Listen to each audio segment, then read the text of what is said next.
قدیم جزیرۃ العرب کے شمال مغربی علاقے میں واقع وادی الکرہ اپنی ہریالی و شادابی میں بے مثال ہے۔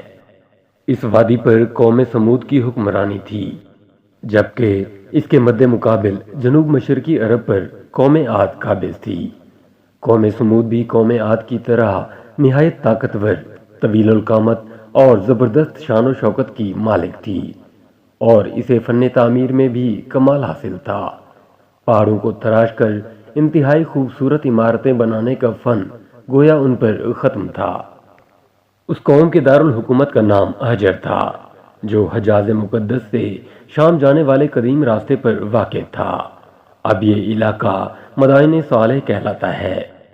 مدائن صالح کے قدیم شہروں میں ایک العلا ہے، جو آج بھی بہت پر رونق اور آباد ہے۔ مدینہ منورہ سے تبوک جاتے ہوئے بڑی شاہراہ پر تقریباً 450 کلومیٹر کی مسافت پر یہ شہر واقع ہے۔ العلا شہر ہی سے وادی سمود میں داخلے کا راستہ ہے۔ سعودی حکومت نے وادی سمود کی تاریخی حیثیت کے پیش نظر 1972 میں اسے سیاحوں کے لیے کھول دیا تھا۔ یہاں کے ریلوے اسٹیشن کا نام بھی مدائن صالح اسٹیشن رکھا گیا ہے۔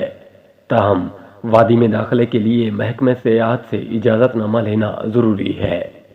یہ لک و دک میدان چٹیل بیابان 18 سے 20 مربع میل پر پھیلا ہوا ہے، جہاں ہزاروں ایکڑ کے رقبے پر وہ خوبصورت تاریخی عمارات ہیں جنہیں قوم سمود نے سخت سرخ چٹانیں تراش کر بنایا تھا۔ دوسری جانب نرم میدانی علاقوں میں عالی شان مکانات کے کھنڈرات ہیں۔ 1000 سال قبل مسیح کے ان فن پاروں کو دیکھ کر آج کے جدید ترقی یافتہ انسان اور ماہر تعمیرات حیران رہ جاتے ہیں۔ سرخ پہاڑوں کے اندر اس شہر خاموشاں کی ہزاروں تاریخی عمارتوں کی موجودگی یہ بتاتی ہے کہ اس زمانے میں بھی اس شہر کی آبادی 4 یا 5 لاکھ سے کم نہ ہوگی، جسے ان کی بدعمالیوں اور نافرمانیوں کے سبب ایک زوردار، تیز اور ہولناک آواز کے ذریعے آنن فانن ہلاک کر دیا گیا۔ قرآن پاک میں اللہ تعالیٰ فرماتا ہے، اور سمود کے ساتھ کیا کیا، جو وادی کرہ میں پتھر تراشتے اور گھر بناتے تھے۔ 2008 میں اقوام متحدہ کے ادارے یونیسکو نے اسے سعودی عرب کا پہلا عالمی ورثہ قرار دیا۔ حضرت صالح علیہ السلام منصب نبوت پر۔ قوم سمود اپنے عالی شان محلات، سرسبز و شاداب کھیت کھلیان، خوبصورت مرغزاروں اور نعمتوں کی فراوانی کے سبب غرور، تکبر اور سرکشی کے نشے میں چور تھے، اور چونکہ تکبر اور کفر کا چولی دامن کا ساتھ ہے تو یہ بھی ابلیس کے پیروکار بن گئے۔ حالانکہ کچھ ہی عرصہ پہلے قوم عاد پر قہر الہی کے مناظر ان کے سامنے تھے۔ یہ بھی اپنے ہاتھوں سے تراشے ہوئے پتھر کے خداؤں کی عبادت کرتے تھے۔ ان کے معاشرے سے حق و انصاف ناپید ہو چکا تھا۔ بے حیائی اور فحاشی آخری حدود چھو رہی تھی۔ مقدس انسانی رشتوں کا احترام ختم ہو چکا تھا۔ رقص و سرور، عیش و عشرت اور شباب و شباب ان کی زندگیوں کے لازمی جزو بن چکے تھے۔ ایسے میں اللہ تعالیٰ نے اس قوم ہی میں سے ایک خدا ترس اور بہت نیک انسان حضرت صالح علیہ السلام کو نبوت کے منصب پر فائز فرمایا۔ قرآن کریم میں ارشاد باری تعالیٰ ہے، اور ہم نے قوم سمود کی طرف ان کے بھائی صالح علیہ السلام کو بھیجا۔ دیگر انبیاء کرام علیہم السلام کی طرح حضرت صالح علیہ السلام نے بھی اپنی قوم کو راہ راست پر لانے کی بہت کوشش کی۔ وہ دن رات انہیں سمجھاتے رہے کہ اے میری قوم، تم اللہ کی عبادت کرو، اس کے سوا تمہارا کوئی معبود نہیں ہے۔ اسی نے تم کو پیدا کیا اور آباد کیا، تو اس سے مغفرت مانگو اور اس کے آگے توبہ کرو۔ بے شک میرا پروردگار نزدیک بھی ہے اور دعا کا قبول کرنے والا بھی ہے۔ اس پر قوم ان کے خلاف ہو گئی اور یوں گویا ہوئی۔ انہوں نے کہا، اے صالح علیہ السلام، اس سے پہلے ہم تم سے کئی طرح کی امیدیں رکھتے تھے، اب وہ منقطع ہو گئیں۔ کیا تم ہم کو ان چیزوں سے منع کرتے ہو جن کو ہمارے بزرگ پوجتے چلے آئے ہیں؟ اور جس بات کی طرف تم ہم کو بلاتے ہو اس میں ہمیں قوی شبہ ہے۔ معجزے کی فرمائش۔ حضرت صالح علیہ السلام کی مسلسل وعظ و نصیحت اور اس کے نتیجے میں غریب لوگوں کا ایمان لانا قوم سمود کے سرداروں کے لیے تشویش کا باعث تھا۔ دراصل غرور و تکبر کی دلدل میں دھنسے یہ لوگ اس بات کا تصور بھی نہیں کر سکتے تھے کہ کوئی عام آدمی اس طرح محفلوں اور چوک چوراہوں پر کھڑا ہو کر ان کے آباء و اجداد کے خداؤں کی نفی کرے اور صرف ایک اندیکھے رب کی عبادت کی بات کرے۔ چنانچہ اس مسئلے کا حل ڈھونڈنے کے لیے سب سردار سر جوڑ کر بیٹھے اور پھر متفقہ طور پر ایک نتیجے پر پہنچنے کے بعد انہوں نے حضرت صالح علیہ السلام کو بلایا اور کہا، اے صالح علیہ السلام، اگر تم اللہ کے سچے پیغمبر ہو تو ہم کو کوئی ایسا معجزہ دکھاؤ جسے دیکھ کر ہمیں تم پر یقین آ جائے۔ حضرت صالح علیہ السلام نے فرمایا، اے میری قوم کے لوگوں، تم کیا معجزہ دیکھنا چاہتے ہو؟ انہوں نے کہا کہ ہم چاہتے ہیں کہ یہ جو سامنے چٹان ہے اس میں سے ایک ایسی اونٹنی برآمد ہو جو گابن ہو، بچہ دے، ہم سب کے لیے دودھ مہیا کرے اور اس میں فلاں فلاں خوبیاں ہوں۔ حضرت صالح علیہ السلام نے ان سے فرمایا، اگر میں تمہاری شرط پوری کر دوں تو کیا تم اللہ پر ایمان لے آؤ گے؟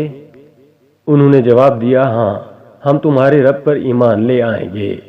حضرت صالح علیہ السلام نے اللہ تعالیٰ کے حضور گڑ گڑا کر دعا فرمائی اور اپنی قوم کی فرمائش پوری کرنے کی التجا کی۔ اللہ تعالیٰ نے اپنے نبی کی دعا قبول فرمائی اور دیکھتے ہی دیکھتے چٹان شق ہو گئی اور اس میں سے ایک طویل القامت خوبصورت اونٹنی برآمد ہوئی جس میں وہ سب خوبیاں تھیں جن کی قوم سمود نے فرمائش کی تھی۔ یہ محیر العقول منظر دیکھ کر قوم سمود لاجواب ہو گئی۔ اس موقع پر قوم کے سرداروں میں سے ایک جندہ بن عمرو بن محلات بن لبید اپنے چند ساتھیوں کے ساتھ ایمان لے آیا، لیکن اکثریت اپنی ہٹ دھرمی پر قائم رہی اور اسے جادو کا کمال ظاہر کرتی رہی۔ اس موقع پر حضرت صالح علیہ السلام نے اپنی قوم سے فرمایا، اے میری قوم، یہ ناقۃ اللہ یعنی اللہ کی بھیجی ہوئی اونٹنی ہے جو تمہارے لیے ایک معجزہ ہے۔ اب تم اسے اللہ کی زمین میں کھاتی ہوئی چھوڑ دو اور اسے کسی طرح کی تکلیف نہ دینا، ورنہ اللہ کا عذاب تمہیں فوری پکڑ لے گا۔ اونٹنی اور اس کا بچہ سارا دن نخلستان میں چرتے رہتے تھے۔ سب قبیلے والے پیٹ بھر کر اونٹنی کا دودھ پیتے لیکن وہ کم نہ ہوتا۔ حضرت صالح علیہ السلام نے کنویں کے پانی کو بھی تقسیم کر دیا تھا۔ ایک دن اونٹنی پانی پیتی تھی اور ایک دن سمود کے لوگ۔ جب اونٹنی پانی پینے آتی تو وہ کنویں کا سارا پانی پی جاتی۔ قرآن کریم میں اللہ تعالیٰ فرماتا ہے کہ صالح علیہ السلام نے اپنی قوم سے کہا، دیکھو یہ اونٹنی ہے، ایک دن اس کی پانی پینے کی باری ہے اور ایک معین روز تمہاری باری، اور اس کو کوئی تکلیف نہ دینا، نہیں تو تم کو سخت عذاب آ پکڑے گا۔ اونٹنی کا قتل۔ کچھ عرصے بعد قوم سمود کو اونٹنی کی موجودگی کھٹکنے لگی۔ انہیں اپنے ہرے بھرے نخلستان میں آزادی سے گھومتی پھرتی اونٹنی ایک آنکھ نہ بھاتی تھی، اور جب وہ یہ دیکھتے کہ اپنی باری آنے پر اونٹنی ایک ہی سانس میں پورے کنویں کا پانی پی جاتی ہے تو حیران رہ کر اسے جادو سے تشبیہ دیتے۔ آخر کار شیطان کے اکسانے پر انہوں نے اونٹنی سے جان چھڑوانے کی تدابیر سوچنی شروع کر دیں، اور اس کا ایک ہی حل تھا کہ اسے ہلاک کر دیا جائے، مگر کیسے؟ قوم سمود کے سردار یہ کام خود اپنے ہاتھوں سے انجام دینے کو تیار نہ تھے، سو انہوں نے دو نہایت اونچے اور مالدار خاندان کی آزاد منش عورتوں کو راضی کیا کہ وہ قوم کے کسی نوجوان سے یہ کام کروائیں، جس پر ان عورتوں نے دو اوباش اور شراب و شباب کے رسیا نوجوانوں کو اونٹنی کے قتل پر آمادہ کیا، جن کے ساتھ مزید 7 اوباش نوجوان شامل ہو گئے۔ قرآن پاک کی سورہ نمل میں اللہ تعالیٰ نے حضرت صالح علیہ السلام کا واقعہ بیان کرتے ہوئے فرمایا، شہر میں 9 افراد کی ایک جماعت تھی جو ملک میں فساد مچاتے پھرتے تھے اور اصلاح نہیں کرتے تھے، اور پھر حسب پروگرام ایک دن یہ 9 افراد اونٹنی کے انتظار میں کنویں کے پاس گھات لگا کر بیٹھ گئے، جبکہ قوم کے لوگ اللہ کے عذاب کے ڈر سے چھپ کر یہ منظر دیکھنے لگے۔ جب اونٹنی کنویں کے قریب آئی تو مزدہ نامی شخص نے تیر چلایا جو اس کی پنڈلی میں پیوست ہو گیا اور ٹانگ سے خون کا فوارہ جاری ہو گیا۔ اونٹنی کو زخمی دیکھ کر باقی لوگ خوف زدہ ہو کر پیچھے ہٹ گئے۔ یہ منظر دیکھ کر دونوں عورتیں آگے بڑھیں اور مردوں کو برا بھلا کہنا شروع کر دیا، جس پر قبیلے کا سب سے قوی شخص قدار بن سالف آگے بڑھا اور تلوار کے ایک بھرپور وار سے اونٹنی کی کونچیں یعنی پچھلے پاؤں کے اوپر کا حصہ کاٹ ڈالیں۔ اونٹنی شدید زخمی ہو کر زمین پر گر پڑی اور ایک زوردار چیخ ماری۔ اسی اثناء میں زخمی اونٹنی کو گھیرے میں لے کر اس پر نیزوں اور تلواروں کے لاتعداد وار کیے گئے، جس سے وہ ہلاک ہو گئی۔ ادھر اس کا بچہ بھاگتا ہوا پہاڑوں پر چڑھا اور چیخیں مارتا غائب ہو گیا۔ ایک روایت یہ بھی ہے کہ ان درندوں نے پیچھا کر کے اسے بھی مار ڈالا۔ واللہ عالم۔ حضرت صالح علیہ السلام کی قتل کا پروگرام۔ اونٹنی کے قتل کے بعد جب ان لوگوں نے دیکھا کہ کوئی عذاب نازل نہیں ہوا تو مارے خوشی کے دیوانے ہو گئے اور جشن مناتے ہوئے چیخ چیخ کر حضرت صالح علیہ السلام کو چیلنج کرنے لگے کہ تم جس عذاب سے ڈراتے ہو اسے لا کر دکھاؤ۔ قرآن پاک میں ارشاد باری تعالی ہے، آخر انہوں نے اونٹنی کی کونچیں کاٹ ڈالیں اور اپنے پروردگار کے حکم سے سرکشی کی اور کہنے لگے کہ صالح علیہ السلام، جس چیز سے تم ہمیں ڈراتے تھے، اگر تم اللہ کے پیغمبر ہو تو اسے ہم پر لے آؤ۔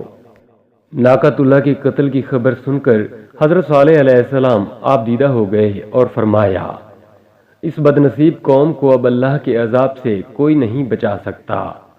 ادھر سمود کے لوگوں کی دیدہ دلیری اور جرأت میں مزید اضافہ ہو گیا۔ ان کے دل سے ڈر اور خوف نکل چکا تھا، چنانچہ انہوں نے اسی رات حضرت صالح علیہ السلام کو بھی قتل کرنے کا پروگرام بنا لیا تاکہ اونٹنی کے ساتھ ان کا بھی قصہ ختم ہو جائے۔ وہ 9 افراد ایک پہاڑ کی گھاٹی میں چھپ کر بیٹھ گئے تاکہ جب حضرت صالح علیہ السلام وہاں سے گزریں تو انہیں قتل کر دیں، مگر کائنات کا مالک اللہ قوم سمود کے ہر مکر و فریب اور شیطان کی چال بازیوں سے خوب واقف تھا، چنانچہ پہاڑ سے ان پر پتھر برسائے گئے جن سے وہ سب ہلاک ہو گئے۔ دوسرے دن جب لوگوں کا وہاں سے گزر ہوا تو دیکھا کہ 9 کے 9 افراد پتھروں کے نیچے مرے پڑے تھے۔ عذاب الہی کا نزول۔ حضرت صالح علیہ السلام کو اونٹنی کے قتل کا بڑا غم تھا اور اب اتمام حجت ہو چکا تھا۔